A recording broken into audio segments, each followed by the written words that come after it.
નમસ્કાર વિદ્યાર્થી મિત્રો. આજે આપણે પ્રકરણ 3 પ્રવાહ વિદ્યુતના અગાઉના વિડિયો લેક્ચર પછીના ઉદાહરણ જોઈશું. આપણે ઉદાહરણ 3.4 જોઈ ગયા છે. આજે ઉદાહરણ 3.5. આકૃતિમાં 3.19માં દર્શાવ્યા મુજબ 1 ઓહ્મનો આંતરિક અવરોધ ધરાવતી 16 વોલ્ટની બેટરી સાથે અવરોધોનું એક નેટવર્ક છે. તો એ નેટવર્કનો સમતુલ્ય અવરોધ ગણો. દરેક અવરોધમાંથી વહેતો પ્રવાહ મેળવો. સી વીએબી વીબીસી અને વીસીડી વોલ્ટેજ ડ્રોપ એટલે કે સ્થિતિમાનનો તફાવત ગણો. તો આનું આપણે સોલ્યુશન જોઈએ.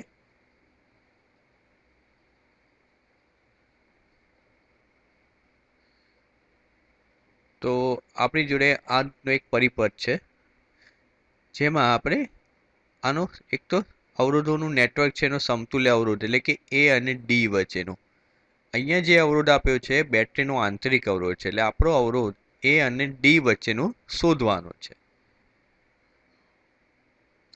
તો આપણે નેટવર્ક એ અને ડી વચ્ચેનો સમતુલ્ય અવરોધ તમે જુઓ તો અહીંયા એ અને બી વચ્ચે સમાંતર જોડાણ છે, બી અને સી વચ્ચે એક અવરોધ છે અને સી અને ડી વચ્ચે પાછું સમાંતર જોડાણ છે. આમ 3 અલગ અલગ સંયોજનોનું એક આખું નેટવર્ક છે. એટલે કે એનો સમતુલ્ય અવરોધ આપણે આર કહીએ તો આર બરાબર કેટલું થશે, તો આ 3 અલગ અલગના શ્રેણી જોડાણ એટલે કે એમના ત્રણેયના સરવાળા જેટલો થશે. આરએબી વત્તા આરબીસી વત્તા આરસીડી. એમાં આપણે સૌપ્રથમ એ અને બી વચ્ચેનો અવરોધ ગણીશું. તો તમે જુઓ એ અને બી વચ્ચેના જે બે અવરોધો છે 4 ઓહ્મ 4 ઓહ્મ બંને સમાંતર છે. એટલે સમાંતરના નિયમ પ્રમાણે આ અવરોધ આર એ બી બરાબર બંને અવરોધોનો ગુણાકાર ભાગ્યા બંનેનો સરવાળો બરાબર તમને જવાબ મળશે 4/2 બરાબર 2 ઓહ્મ મળશે. હવે બી અને સી વચ્ચે, તો બી અને સી વચ્ચે ફક્ત એક જ અવરોધ છે 1 ઓહ્મ, એટલે એમનો સમતુલ્ય અવરોધ આરબીસી બરાબર 1 ઓહ્મ થશે. અને હવે સી અને ડી વચ્ચેનો અવરોધ, તો સી અને ડી વચ્ચેનો સમતુલ્ય અવરોધ આરસીડી, તો અહીંયા પણ સમાંતર જોડાણ છે. તો 12 ગુણ્યા 6 ભાગ્યા 12 વત્તા 6 બરાબર તમને જવાબ મળશે 4 ઓહ્મ. એટલે કે સી અને ડી વચ્ચેનો આટલો અવરોધ થયો. આમ ત્રણેય વચ્ચેનો આપણને સમતુલ્ય અવરોધ મળી ગયો. હવે પરિણામી અવરોધ આખો એ અને ડી વચ્ચેનો, તો આ ત્રણેય અવરોધો એકબીજાના જે આપણે સમતુલ્ય અવરોધો શોધ્યા આર એ બી આરબીસી અને આરસીડી, એ ત્રણ શ્રેણીમાં હોવાથી આમ આર બરાબર આર એ બી વત્તા આરબીસી વત્તા આરસીડી થાય. એટલે કે આર બરાબર આર એ બી 2 ઓહ્મ, આરબીસી 1 ઓહ્મ અને આરસીડી 4 ઓહ્મ થશે. ટોટલ એમનો સરવાળો તમને 7 ઓહ્મ મળશે. એટલે નેટવર્કનો અવરોધ તમને 7 ઓહ્મ મળ્યો. તો આપણને નેટવર્કનો સમતુલ્ય અવરોધ મળી ગયો. હવે આગળ છે દરેક અવરોધમાંથી વહેતો પ્રવાહ ગણ મેળવો. તો પહેલા તો આ પરિપથમાં કુલ પ્રવાહ કેટલો વહે છે આપણે જોવો પડે. તો પરિપથમાં વહેતો કુલ પ્રવાહ એટલે ઓહ્મના નિયમ પ્રમાણે પ્રવાહ બરાબર વોલ્ટેજ ભાગ્યા અવરોધ, કુલ અવરોધ થશે. તો અહીંયા તમે જોઈ શકો છો તમને વોલ્ટેજ 16 વોલ્ટ લાગુ પાડેલા છે. અવરોધ અહીંયા બે છે, એક નેટવર્કનો અવરોધ છે અને એક આંતરિક અવરોધ છે. એટલે પ્રવાહ I બરાબર વોલ્ટેજ એટલે કે બેટરી એપ્સિલોન ભાગ્યા કુલ અવરોધ. તો અહીંયા નેટવર્ક વત્તા પેલો આંતરિક અવરોધ એટલે કે સ્મોલ આર થશે, એટલે કે epsilon upon R plus R થશે. ઇઝ ઇક્વલ ટુ બેટરીનો વોલ્ટેજ છે 16 ભાગ્યા આપણે નેટવર્કનો અવરોધ 7 શોધ્યો છે અને આંતરિક અવરોધ તમને 1 ઓહ્મ આપ્યો છે. આથી 1. આનો સાદરૂપ તમે આપશો એટલે તમને નેટવર્કમાંથી પસાર થતો કુલ પ્રવાહ 2 એમ્પિયર થશે. હવે આગળ દરેક અવરોધમાંથી વહેતો પ્રવાહ માટે તો પહેલા આપણે એ અને બી બિંદુ વચ્ચેની વાત કરીએ. તો એના વચ્ચેના બે અવરોધો છે 4 ઓમ 4 ઓમ, એ ધ્યાનમાં લઈએ. તો તમે જુઓ અવરોધ પહેલા જે ઉપરનો અવરોધ છે 4 ઓમમાં એમાંથી વહેતો પ્રવાહ I1 અને બીજા અવરોધમાંથી પસાર થતો પ્રવાહ I2 છે. આ બંને સમાંતર જોડાણ છે. હવે બંને સમાંતર જોડાણ હોય તો સમાંતર જોડાણમાં વોલ્ટેજ સમાન થાય. આથી ઉપરના વોલ્ટેજ બરાબર નીચેના વોલ્ટેજ એટલે કે I1 into R1 is equal two I2 into R2. આવું આપણું એક સૂત્ર મળે. તો આગળ જોઈએ તો I1 આપણે શોધવાનો છે. તમે અવરોધ જુઓ તો બંનેના 4 ઓમ છે એટલે I1 ગુણ્યા 4 બરાબર I2 ગુણ્યા 4 થશે. બંને સાઈડ 4 4 કેન્સલ એટલે I1 બરાબર I2. આથી ઉપર અને નીચે પસાર થતો પ્રવાહ સમાન મળશે. આપણે એમ પણ ડાયરેક્ટ કહી શકીએ કે બંને અવરોધો સમાન હશે એટલે બંનેમાં સમાન પ્રવાહ વહેંચાશે. બંનેમાં સમાન પ્રવાહ વહેંચાશે તો કુલ પ્રવાહ કેટલો દાખલ થાય છે. તો આપણે એ બિંદુ આગળની સમમિતિ જોઈએ તો જેટલો પ્રવાહ દાખલ થાય એટલો જ પ્રવાહ બહાર નીકળે. એટલે અહીંયા I દાખલ થાય છે અને I1 અને I2 બહાર નીકળે એટલે આપણે ત્યાં સૂત્ર વાપરી શકીએ કિર્ચોફનો પ્રથમ નિયમ I બરાબર I1 વત્તા I2. I કેટલો છે 2 બરાબર I1 વત્તા I2. હવે I1 અને I2 સમાન હોવાથી બંનેમાં એ પ્રવાહ અડધો અડધો વેચાશે એટલે 2 એમ્પિયરના અડધા 1 એમ્પિયર 1 એમ્પિયર એટલે I1 બરાબર I2 બરાબર 1 એમ્પિયર થશે. એટલે આપણે કહી શકીએ કે આમ દરેક 4 ઓમના જે અવરોધો છે દરેકમાંથી 1 એમ્પિયર પ્રવાહ પસાર થશે. ચલો હવે આપણે બીજી શાખાની વાત કરીએ.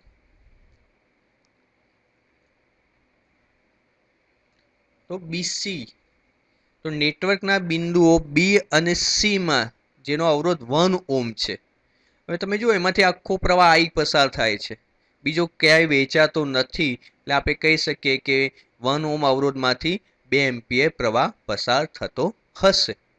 આગળ સીડીમાં તો તમે જુઓ બિંદુઓ સી અને ડી વચ્ચેના આપણે અવરોધો ધ્યાનમાં લઈએ તો ઉપરનો અવરોધ 12 ઓમ છે, એમાંથી ધારો કે પસાર થતો પ્રવાહ I3 છે અને નીચેનો અવરોધ જે 6 ઓમ છે એમાંથી પસાર થતો પ્રવાહ ધારો કે I4 છે. આમ અહીંયા પણ સમાંતર જોડાણ છે એટલે ઉપર અને નીચે બંનેના વોલ્ટેજ સમાન થાય. હા, એટલે અહીંયા પણ આપણે લખીએ કે ભાઈ I3 ઇન્ટુ R3 બરાબર I4 ઇન્ટુ R4 થશે. તો આગળ જોઈએ તો I3 હવે ઉપરનો અવરોધ 12 ઓમ છે એટલે ગુણ્યા R3 12 બરાબર I4 અને નીચેનો અવરોધ 6 ઓમ છે. તમે એનું બંને સાઈડ કેન્સલ 6 6 કેન્સલ એટલે 2I3 ઇઝ ઇક્વલ ટુ 4. આવું એક રિલેશન તમને મળશે. હવે આપણે બિંદુ સી આગળની સમમિતિ જોઈએ. તમે જુઓ કે અહીંયા પ્રવાહ I દાખલ થાય છે અને I3 અને I4 બહાર નીકળે છે એટલે કિર્ચોફના પ્રથમ નિયમ પ્રમાણે I બરાબર I3 plus I4 is equal two I3. I4 ની જગ્યાએ આપણે 2I3 લખતા તમને સૂત્ર મળશે I બરાબર 3I3. I કુલ પ્રવાહ 2 એમ્પિયર છે એટલે ઇઝ ઇક્વલ ટુ 3I3. આથી I3 બરાબર 2/3 એમ્પિયર તમને પ્રવાહ મળે. હવે I4 બરાબર 2I3 તો I4 is equal two I3 2I3 આપણને મળ્યો 2/3 એમ્પિયર. આથી I4 is equal two 4/3 ampere થશે. આમ બંને અવરોધમાંથી વહેતા પ્રવાહો તમને મળી ગયા. તો 12 ઓમના અવરોધમાંથી પસાર થતો પ્રવાહ 2/3 એમ્પિયર અને 6 ઓમના અવરોધમાંથી પસાર થતો પ્રવાહ 4/3 એમ્પિયર પ્રવાહ પસાર થશે. હવે આગળ સી કે અહીંયા VAB એનો મતલબ કે A અને B વચ્ચે VBC એટલે B અને C વચ્ચે અને VCD એટલે C અને D વચ્ચેનો વોલ્ટેજ ડ્રોપ તમારે ગણવાનો છે. તો પ્રથમ આપણે જોઈએ A અને B વચ્ચેનો વોલ્ટેજ ડ્રોપ. ઓમના નિયમ પ્રમાણે કોઈ પણ બે બિંદુ વચ્ચેનો વોલ્ટેજ ડ્રોપ એમાંથી પસાર થતો પ્રવાહ અને એના અવરોધના ગુણાકાર જેટલો હોય. એટલે VAB is equal two IRAB. I એટલે એમાંથી પસાર થતો પ્રવાહ 2 એમ્પિયર છે અને RAB એટલે આ સમતુલ્ય અવરોધ આપણે આગળ શોધ્યો છે 2 ઓમ છે. એ ટોટલ જવાબ મળશે 4 વોલ્ટ. એટલે A અને B વચ્ચેનો તમને વોલ્ટેજ ડ્રોપ 4 વોલ્ટ મળશે. હવે એ જ પ્રમાણે B અને C વચ્ચેની વાત કરીએ તો B અને C વચ્ચે ફરીથી VBC is equal two IRBC. આમાંથી પસાર થતો પ્રવાહ 2 વોલ્ટ. RBC 1 ઓમ છે, પ્રવાહ 2 એમ્પિયર અને વોલ્ટ ઓમ અવરોધ 1 ઓમ છે. એટલે ટોટલ તમને 2 વોલ્ટ જેટલો વિદ્યુત સ્થિતિમાનનો મળશે, એટલે કે તફાવત મળશે વોલ્ટેજ ડ્રોપ. એ જ પ્રમાણે C અને D વચ્ચે તો C અને D વચ્ચેનો વોલ્ટેજ ડ્રોપ VCD બરાબર I ઇન્ટુ આ બંને વચ્ચેનો સમતુલ્ય અવરોધ જે આપણે શોધ્યો છે RCD બરાબર 4 ઓમ. જવાબ તમને મળશે 8 વોલ્ટ. તો તમને વોલ્ટેજ ડ્રોપ મળી ગયા. હવે આપણે આવું કહી શકીએ કે A અને D વચ્ચેનો વિદ્યુત સ્થિતિમાનનો તફાવત એટલે કે વોલ્ટેજ ડ્રોપ કુલ કેટલો છે? ત્રણેય શ્રેણીમાં હોવાથી સરવાળા જેટલો થશે. એટલે પહેલાનો 4 વોલ્ટ છે, બીજાનો 2 વોલ્ટ, ત્રીજાનો 8 વોલ્ટ, ટોટલ 14 વોલ્ટ થશે. હવે એટલે બેટરીનો ટર્મિનલ વોલ્ટેજ તમને 14 વોલ્ટ મળ્યો. પણ બેટરી કેટલા સપ્લાય કરે છે? 16 વોલ્ટ. એટલે કે એનું EMF 16 વોલ્ટ છે. તો તમે જુઓ 16 વોલ્ટ છે તો એમાંથી 14 બાદ કરીને 2 વોલ્ટનો તફાવત આવે છે જે 1 ઓમ આંતરિક અવરોધમાં એનો વેવ થાય એટલે કે વોલ્ટેજ ડ્રોપ થશે. તો આમ બેટરીના 1 ઓમના આંતરિક અવરોધને કારણે તમને વોલ્ટેજ ડ્રોપ 2 વોલ્ટ મળશે. ચાલો વિદ્યાર્થી મિત્રો, હવે આગળનું ઉદાહરણ જોઈશું. ઉદાહરણ 3.6.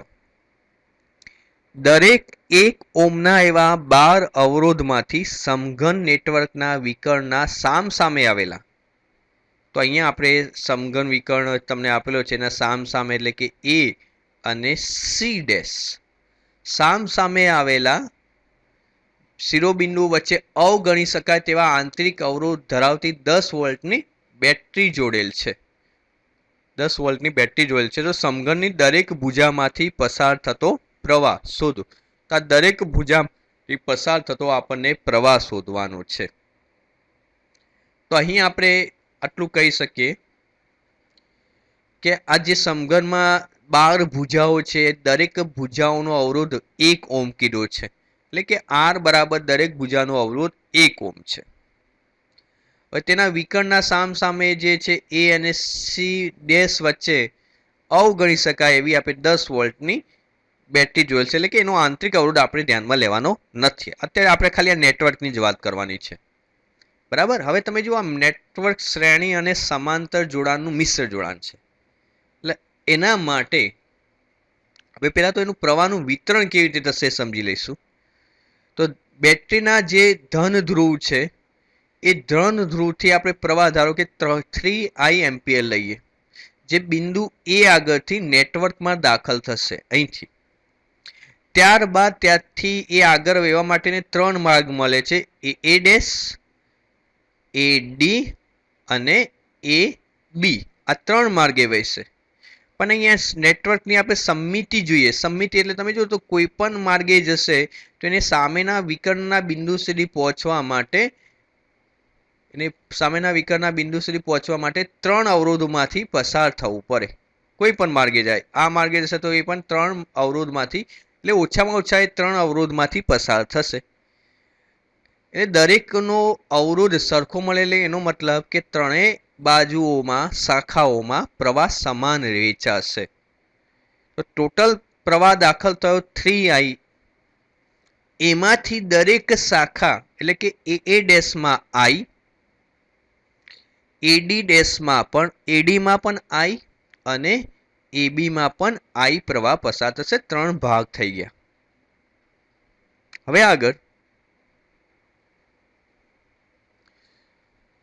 હવે અહીંયા A ડેશ આગળ આપણે જોઈએ તો A ડેશ આગળ પ્રવાહ હવે 2 ભાગમાં વહેંચાશે. એ રીતે D આગળ પણ પ્રવાહ 2 ભાગમાં વહેંચાય છે અને એ જ પ્રમાણે B આગળ પણ પ્રવાહ 2 ભાગમાં વહેંચાશે. એટલે 2 શાખાઓમાં વિતરિત થાય છે. અહીંયા પણ સમમિતિ છે. તમે જો તો કોઈ પણ માર્ગે જશે એટલે એને બે અવરોધોનો સામનો કરવો પડે એટલે દરેકમાં સરખો પ્રવાહ વેચાય એટલે કુલ પ્રવાહ આઈ દાખલ થયો તો આ બધી બ્રાન્ચમાં સરખો એટલે બે ભાગ I/2 વેચાશે એટલે કે A dash D ડેશમાં I/2, A dash B ડેશમાં I/2, D ડેશમાં I/2, DC માં I/2, BB ડેશમાં I/2 અને BC માં I/2 પ્રવાહ આ રીતે વેચાશે એટલે દરેકના I ના બે ભાગ I/2 વેચાશે. હવે આગળ જોતા પ્રવાહ આગળ કેવી રીતે વધશે તો હવે પ્રવાહ હવે અહીંયા વાત કરીએ તો ડી ડેશ આગળ. તો તમે ડી ડેશ આગળ જુઓ તો A ડેશ D ડેશ બ્રાન્ચનો પ્રવાહ આવે છે I/2.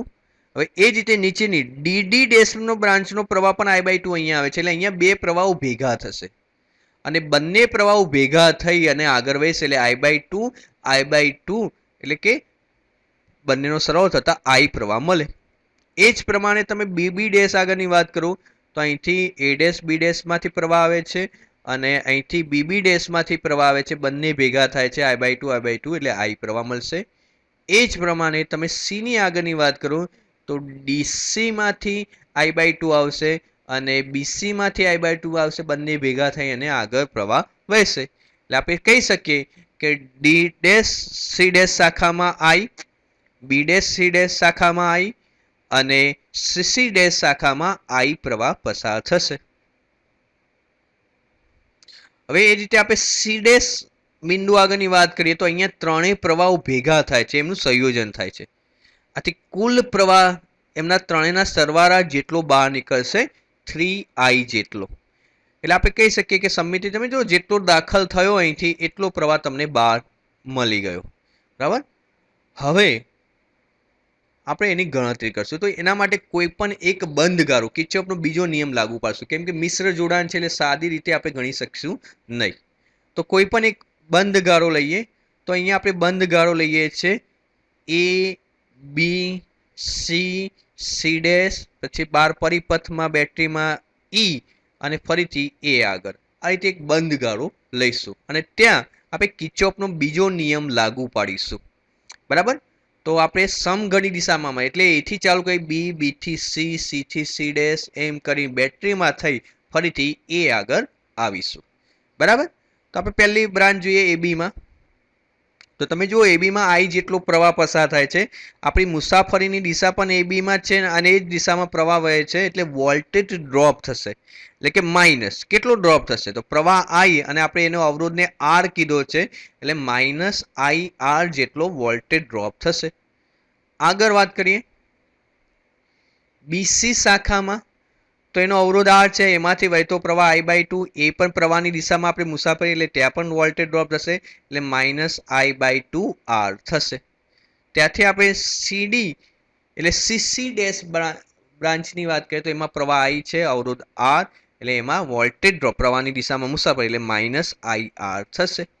હવે ત્યાંથી C ડેશથી આપણે હવે બહાર આવીએ તો આપણે પરિપથમાં C ડેશમાં જઈને હવે બેટરીનો શું છેડો આવે છે નેગેટિવ એટલે બેટરીનો નેગેટિવ આવે એટલે આપણે ત્યાં લાઇનમાં લખતા ત્યાં પ્લસ લઈએ છીએ નેગેટિવ આવે તો પ્લસ આપણે ડાબી સાઈડ જ લખીએ છીએ એટલે નેગેટિવ આવે તો પ્લસ અને પોઝિટિવ આવે તો માઇનસ. જો તમે બરાબર કંઈ જમણી સાઈડ લખતા હોય તો નેગેટિવ આવે તો નેગેટિવ લખો અને પોઝિટિવ હોય તો પોઝિટિવ પણ આપણે બધા એક જ સાઈડ લખીએ છીએ એટલે કે બેટરીનું EMF નેગેટિવ છેડો આવે છે એટલે આપણે પોઝિટિવ પ્લસ લખીશું.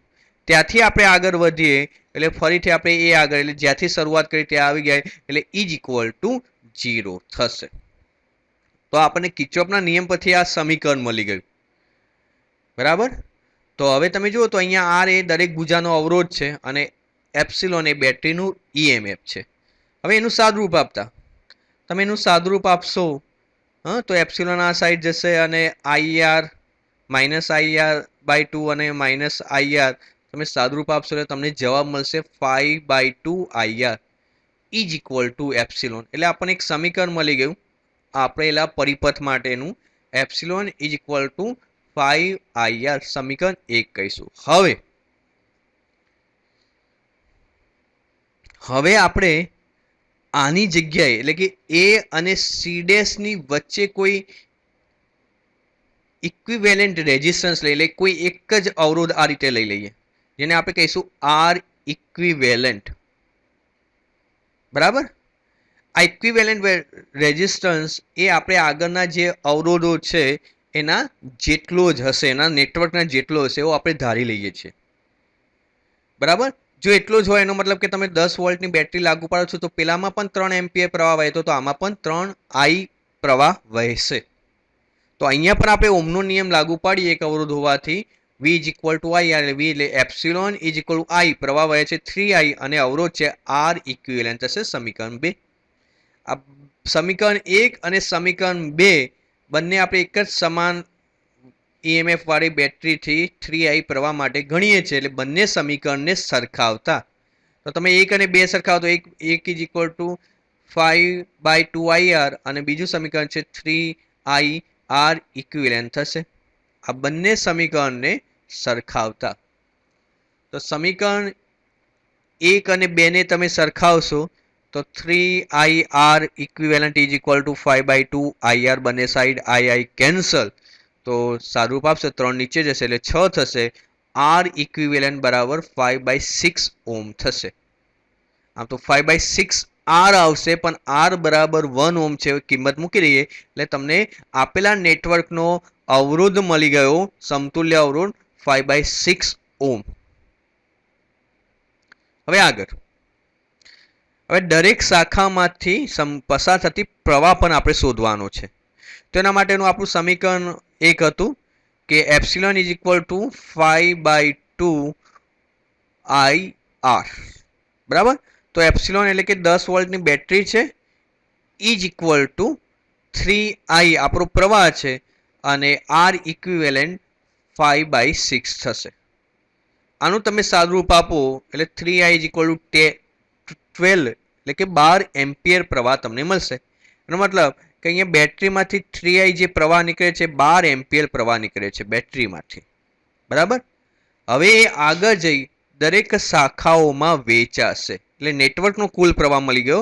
હવે દરેક શાખાની વાત કરીએ તો તમે જુઓ આ દરેક શાખા એટલે કે A ડેશ AD AB અને એ જ પ્રમાણે D dash C dash B dash C dash અને CC ડેશ દરેકમાંથી વહેતો પ્રવાહ I છે.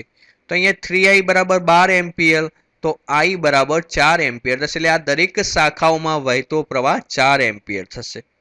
બાકી રહેલી શાખાઓ એટલે કે A dash D dash A dash B dash DD dash DC dash BC dash B dash D dash C dash અને CC ડેશ આ બધામાં પ્રવાહ વહે છે I/2.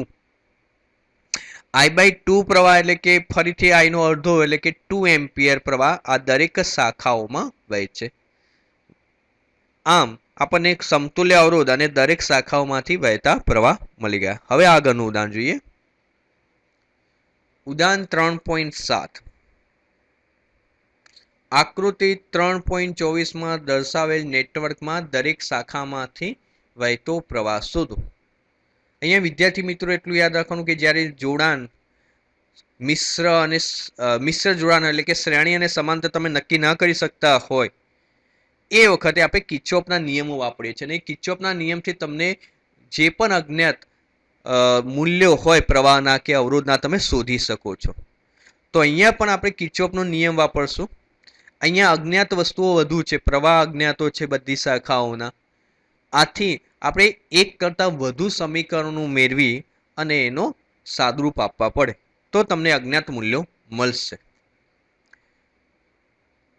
તો અહીંયા વિદ્યાર્થી મિત્રો 3 લૂપ એટલે કે બંધ પરિપથો આપણે ધારી લઈશું અને એના લીધે આપણે પ્રવાહના મૂલ્યો મેળવીશું. તો સૌપ્રથમ અહીંયા નેટવર્કમાં 2 બેટરી જોડી છે. એક તો A અને C વચ્ચે 10 વોલ્ટની બેટરી છે જેનો આંતરિક અવરોધ 1 ઓમ છે અને બીજી અહીંયા 5 વોલ્ટની જેનો આંતરિક અવરોધ એટલે કે અહીંયા આંતરિક અવરોધ વગરની એક 5 વોલ્ટની બેટરી જોડી છે. આપણો આ પરિપથ છે અને દરેકના પ્રવાહનું વિતરણ તમને સમીકરણમાં બતાવી દીધેલું છે.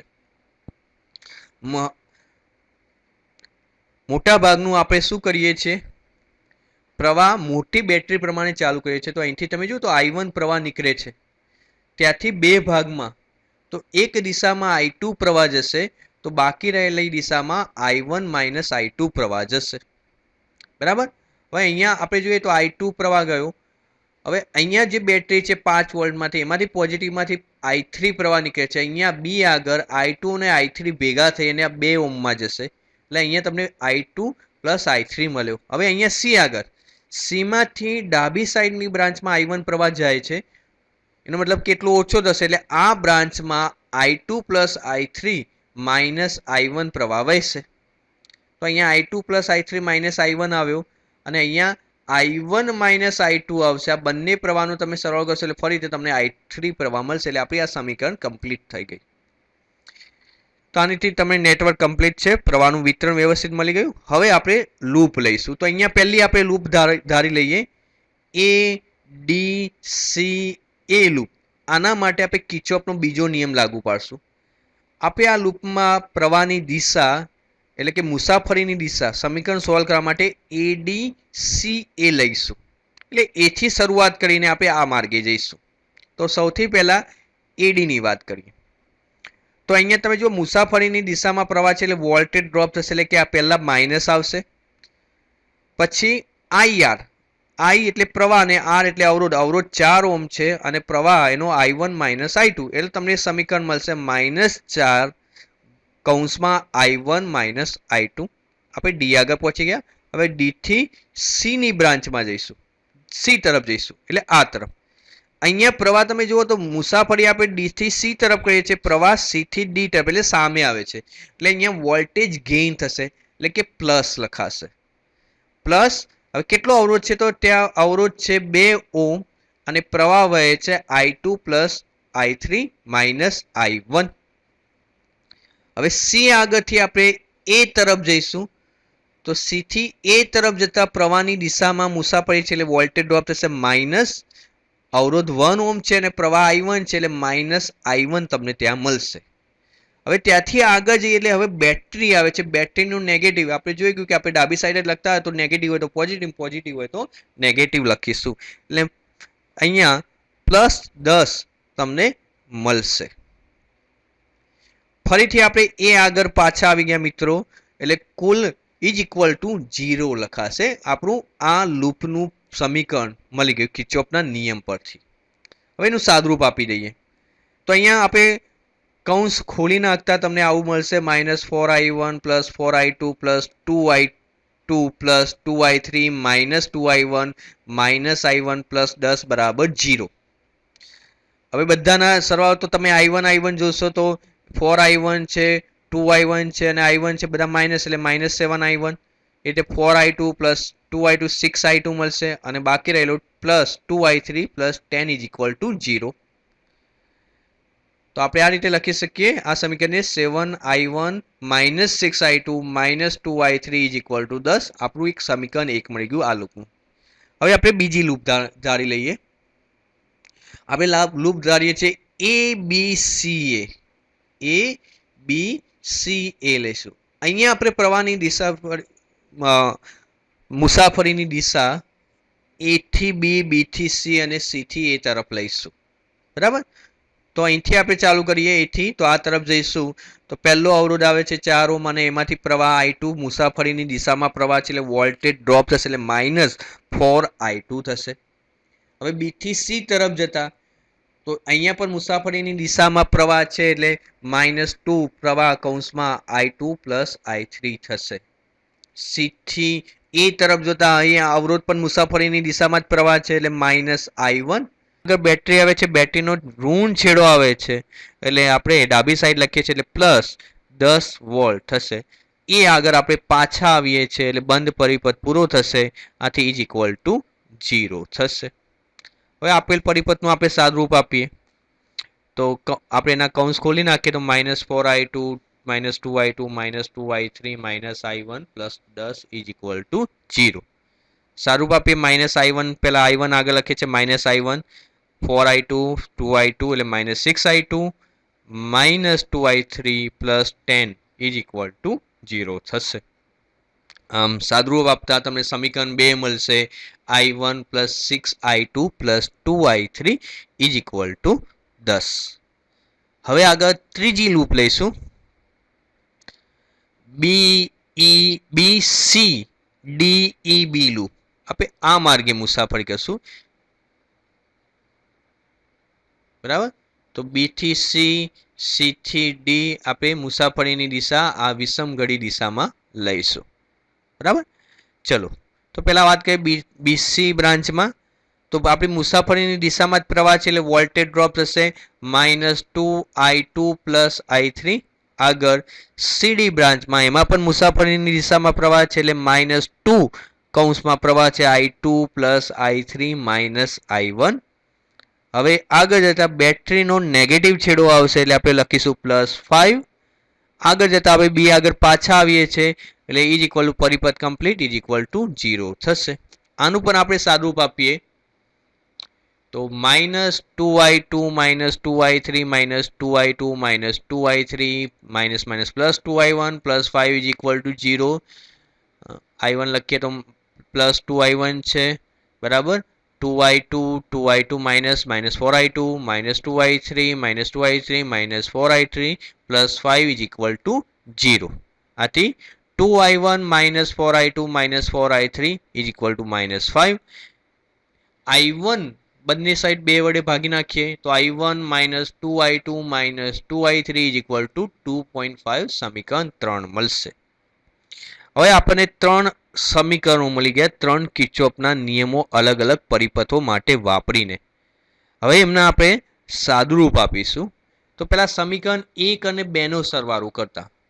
તો સરવાળામાં આપણે ડાબી સાઈડનો સરવાળો બરાબર જમણી સાઈડનો સરવાળો. તો સમીકરણ 1 ની ડાબી સાઈડ છે 7I1 -6I2 -2I3 પ્લસ સમીકરણ 2 ની ડાબી સાઈડ છે -I1 +6I2 +2I3 સમીકરણ 1 ની જમણી સાઈડમાં 10 છે, સમીકરણ 2 ની પણ +10 છે એટલે બંનેનો સરવાળો.